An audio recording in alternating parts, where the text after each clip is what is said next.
All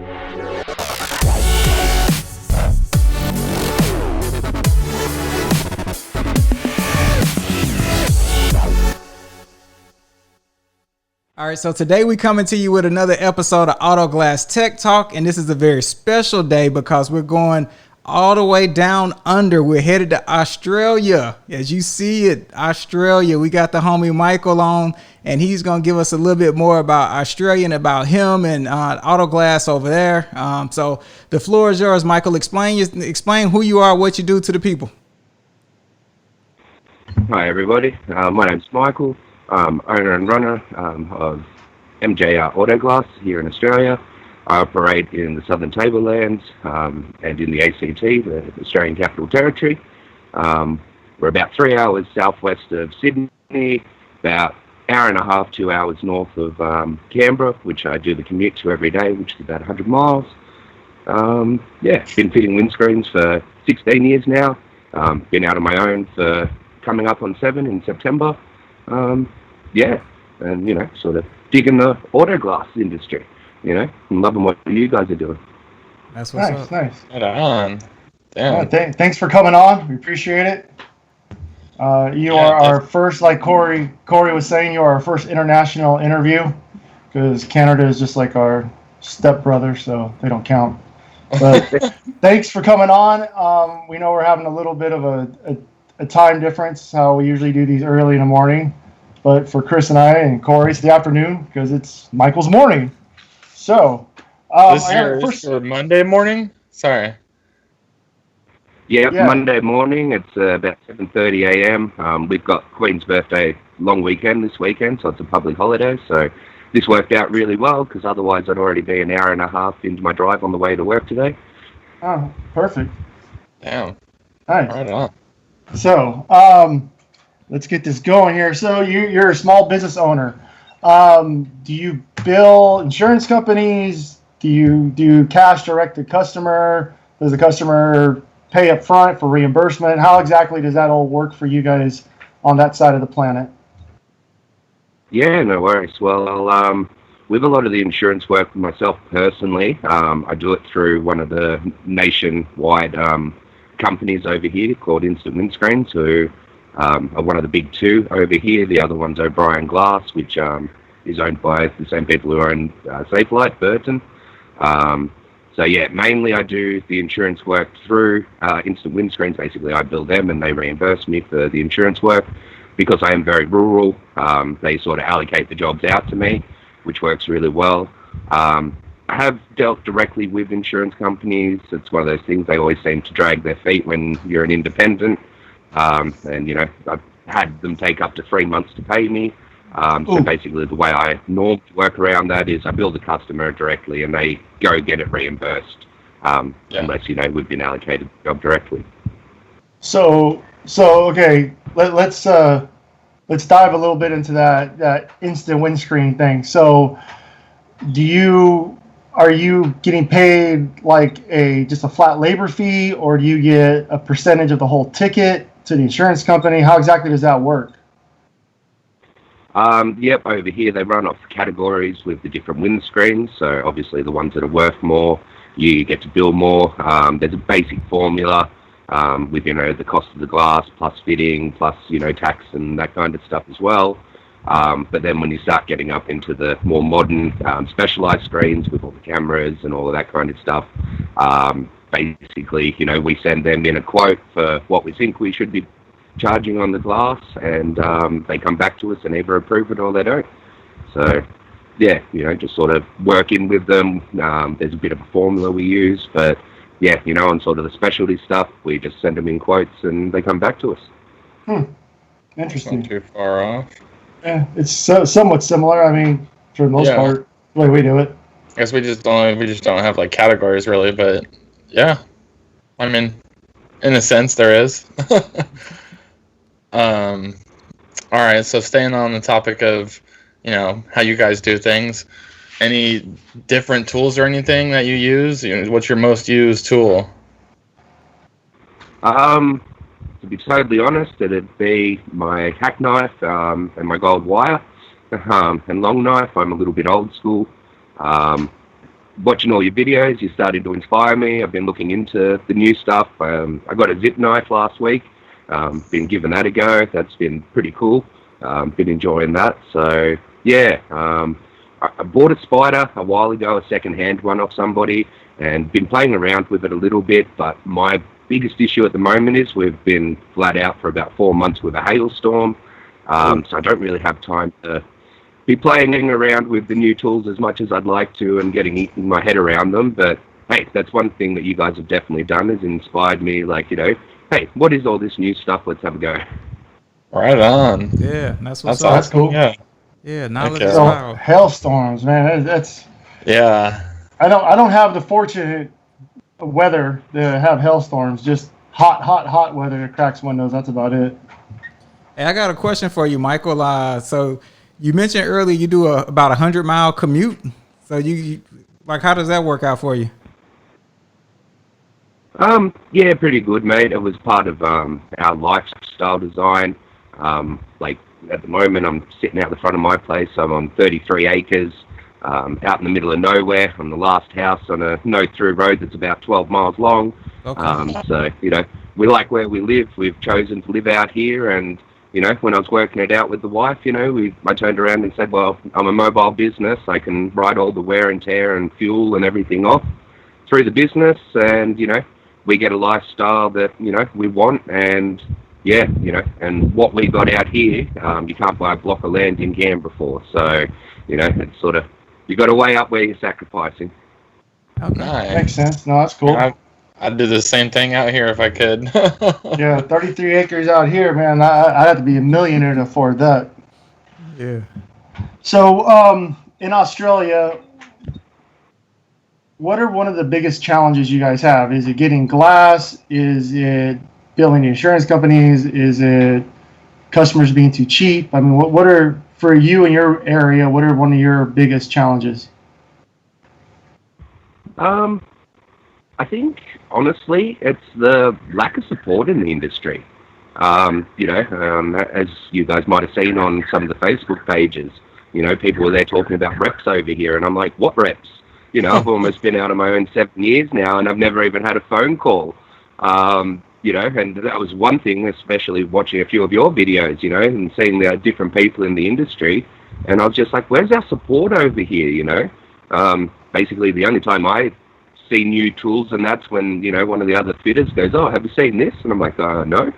But yeah, I think, some people have different logistic places, issues with the glass suppliers. But, as far as I know, even the guys who are far more remote than I am, they get a couple of deliveries a week and stuff like that. Like when I was up in Queensland, we'd get 2 deliveries a week. So, it's not too bad. And yeah, and worst comes to it worst, you can always go for a drive. What about fighting against Belron? I mean, how do they put a lot of pressure on you smaller guys, or they kind of just like let you guys do your thing? It's one of those things. They are what they are. They're overpriced. They do insurance work for nothing. So they smash the customers. And do the insurance work for nothing. So you do find in the bigger cities that they normally lock down the insurance work, stuff like that, because they're in cahoots with the insurance companies. But yeah, other than that, they sort of do their thing, we do our thing. And most customers, just blown away at the pricing that they get given. It's astronomical. And then people who have dealt with them before don't normally want to deal with them before, because it's one of those things. Out of one branch, there's 10 fitters. Who are you getting? Are you getting a good one, or are you getting a bad one? Doesn't sound too far off like over here. Yeah, I mean, that's actually one of the selling points I have with my customers. I explain to them, I go, if you call a big company, you're going to get any random installer. If you call somebody like myself, like the three of us, we're all the same way. You're getting the owner of the company coming out and work on your car, who's going to put more pride and take more time and do things a little more correctly than some kid who's just making a few bucks an hour trying to get through the job. Yeah, 100%. And that's one of the reasons why, the couple of trainees I've trained up, I got people with no experience. They might have been from the automotive industry, like panel shops or something like that. But I personally prefer somebody who's never worked on glass, because, they don't get the bad habits. I can teach them that this is how we do it, and that's the right way, and I don't have to, be worried if I start sending them out on their own. Are they just going to revert back to being lazy? Yeah. Now that makes sense. Yeah, so we talked about that in one of our last episodes there too. Yeah. Yeah, absolutely. And, and I think you guys were saying, that's the hardest thing when you're trying to build is being able to let go and trust the people who go out there and have a go, and are representing you. But that's the thing. I think if you train them up right and have them out with you for a year or so, you can instill all the right values into them. That is actually probably the best way to do it. Yeah. Agreed. So, I don't know if, you were trained by someone who's been in it a long time or something. What's the single best piece of advice you've gotten in regards to auto glass? Probably the attitude, just the mindset of, yes, you can be lazy. When you put a window in and there's a molding on it and nobody can see underneath it, you can get away with stuff for a long time. And I think it was just the attitude of, treating it like, it doesn't matter if it's a little old Corolla that some little old lady owns or, some Ferrari that somebody owns. When it comes down to it, the little old lady with the Corolla probably cares more about her car than, most people with a Ferrari. So, just because it's some little old car doesn't mean that it deserves any lesser treatment than, some big fancy thing, because, once you've been in the industry as long as we have, they're all just cars, so they all deserve the same quality. But I was actually very lucky. I did start at O'Brien's, which is our version of Safelite over here. But I started at the Mascot branch in Sydney, which is in the middle of the city, which is actually Australia's busiest branch. And Peter Whedon, the man who trained me, when I started there, he'd already been there 43 years. Wow. And he's the man who trained me. I was in the workshop with him for about a year and a half before I went out on my own. And yeah, even up until the point where I went out on my own, he was in my phone and he was my windscreen Yoda. If I ever needed any help with anything weird and wonderful, I'd call him up and he'd be like, are you doing this? And I'm like, no, thanks, Pete, sort me out. So I was very lucky. I probably couldn't have been trained by a better person. But that said, after I left them after 3.5 years, and went to an independent who was actually his nephew, even his nephew said it still took him 9 months to de-O'Brien-tize me. So, pull those scuttles off and all of that good stuff. I'm like you guys, I'm a recovered stuffer. I think we all are. Every last one of us. Can't deny it. Yeah, I got a question for you. So you gave advice you've received. If you was like your new guys you train or anyone new starting in the industry, what kind of advice would you give a new person? Basically, just be meticulous, especially with like brush touching any little marks when you're cutting back the glue, that kind of stuff. Not leaving bare metal that'll cause rust. It's just, kind of the mindset of, actually caring, giving a shit about what you're doing. Any idiot can slap a windscreen in. We see the results of the ones we pull out where they're just horrific, and I'm looking at these jobs going, I wouldn't get away with this. How can people fit windscreens like this and get away with it? Right. So it's one of those things, like, just try to stay onto yourself, not to get too lazy and complacent, and, put the effort in, like, that you actually care. That's what's up. That's real good advice. Never get complacent. And like you said earlier, with the working on the Corolla and the Ferrari, you work to a standard and it's not, upping my game or lowering my game. So that's good information. And we appreciate you for that info. Yeah. So let's switch gears real quick. And here's a quick question for you. It's a saying in Australia, and hey, maybe that's not real down there, but throw it on the Barbie, right? So like, everybody thinks Australians grill, so that could be a complete wrong stereotype. But one, is that true? And two, if so, what do you like grilling? Absolutely, it's true. Except we don't call shrimp, we call them prawns. Okay. But yeah, no, definitely every Australian backyard's got a barbecue in the back of it, and we love to grill. I must admit, you guys take it to another level with all your briskets and your smoking and all of that good stuff, which I'm starting to experiment with, thanks to the internet. And I'm watching these guys smoke up and do these cook-ups. I'm like, oh yeah, we need to step our game up. But yeah, personally, I love a good, beef steak. Something nice and thick, bit aged. But that said, I am in sheep country out here. I'm actually surrounded by, $1 million plus merino wool farms. It's definitely sheep country out here. And we get some of the best lamb in the world from Cowra, which is about an hour up the road. So I must admit, if I'm doing a barbecue, I love to chuck on some lamb cutlets and, maybe a lamb shoulder, do a slow roast on that. And, yeah, Okay. Not a big lamb person. Chris, you do lamb? I do not. I love lamb. I'm part Persian. My grandpa. Well, I figured as much you'd eat that stuff. No, Gets me going. Speaking of, I'm in a group for barbecuing on Facebook, and somebody posted that they took a brisket and they rubbed it with Vegemite and then smoked it. and I don't know. Bundy left me some Vegemite, and I've tried to try it, and that's a different level of savoriness. Yeah. You like that stuff, man? I haven't heard about it with the brisket, but I've definitely heard about people doing it on a roast chicken, just a thin smear all over the chicken, and then you roast it. Uh-huh. But also, from most of the videos I see of Australians, making some Vegemite toast for Americans or whatever, that we stitches up. They put way too much of it on. It's not peanut butter. You do not put it on that thick. It's, lots of butter on your toast and a nice little thin scraping of Vegemite. And, yeah, that's which is perfect. But every time I see someone making it for Americans, they're putting it on there like it's Nutella. And I'm like, of course they're not going to like it. My wife took some of it and she made a base, like a base with it. And she cooked something, but you couldn't really tell because she used very, very little of it, but it's super strong. You got yours, right, Chris, when he came, he brought it? Yeah, that's some strong stuff for sure. Whew. So since we talking food, Michael, what's your favorite Australian dish? Yeah, when you guys sent me that question, and I thought I've just got to go with the Australian meat pie.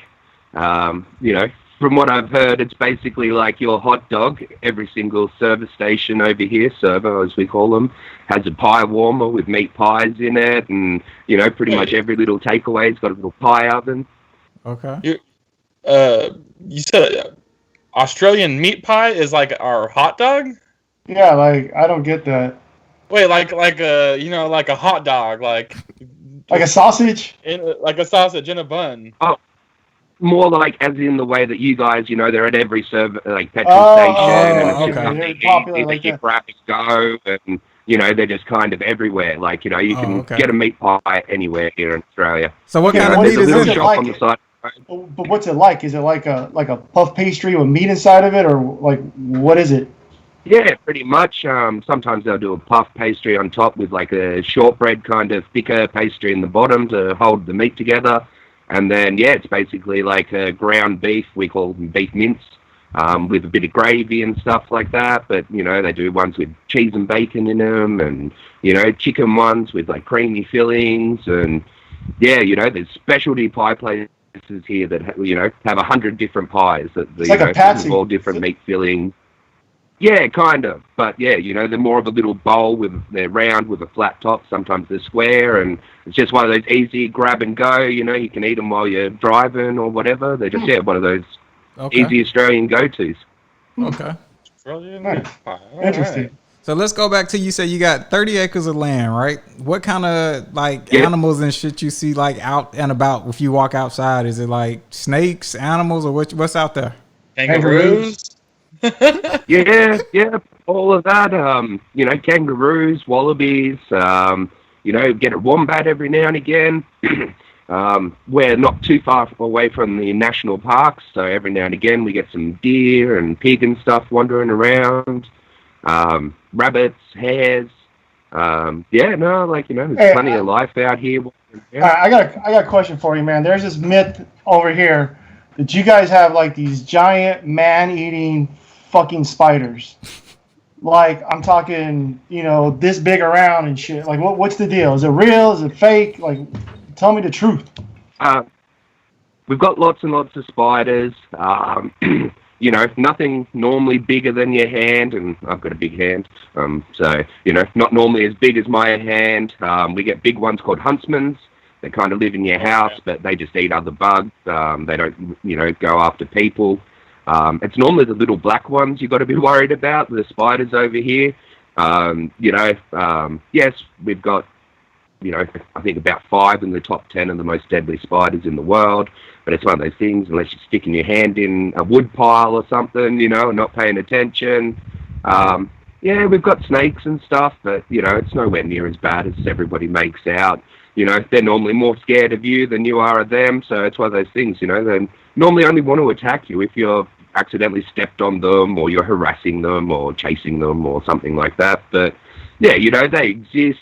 Most Australians, we just grow up with them. To be wary. If you go walking in the bush, you wear, high cuff boots and stuff, so if they try to bite you on the ankle. But yeah, you guys have your rattlesnakes, and you've got some over there. I think we've just got more that can kill you. Yeah, I just got more deadly snakes.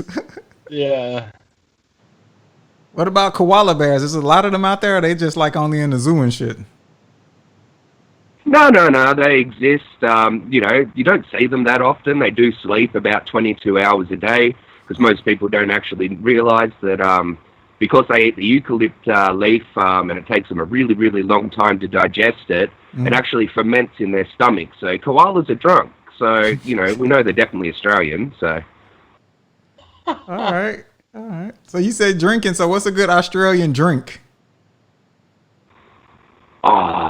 We've got our own version of your cheap beers. I know a lot of Australians like their VB. Queenslanders like their 4X. That's a Queensland beer. People in New South Wales dig their, Tooheys New, and there's drafts and all that kind of stuff. Must admit, my favourite's Corona. I wasn't a big beer drinker until I met my wife, which is kind of funny. Met my wife, and she's the one who drinks beer and watches football, and I don't. So that was pretty funny. I'm on the Coronas, and in the last month or so, I've found a couple of places that have been selling Pabst Blue Ribbon. So I've been trying them out. They're not too bad. They're all good. I obviously watch too much South Park, because I keep walking around while I'm drinking them, yelling out I'm white trash and I'm in trouble. So, That's great. That's funny. Well, cool, man. Well, we appreciate your time, and we appreciate you taking time out of your holiday, because it's a holiday for you over there. So we appreciate you for joining us and giving us a lot of insight on the whole windscreen industry in Australia. And hopefully we can keep it going with other people internationally to reach out and tell us what it's like in their area and their region. So appreciate you for the advice, the knowledge, and for supporting everything in the group and being a part of the group. No, awesome. Great, guys. Pleasure to come on. You guys have been doing a great job. It's helping inspire me to pick up my game and look into the new parts of the industry, looking at getting into the calibration and stuff like that. So, no, thanks for everything you've been doing, and, giving a voice to the automotive industry. And, as you always say, with better knowledge, we can do better. And you guys have definitely been helping me with that. So thank you. That's what's up. Yeah, right on, man. Thank you. Well, that's what's up. Well, everybody else enjoy your day, and take care until next time.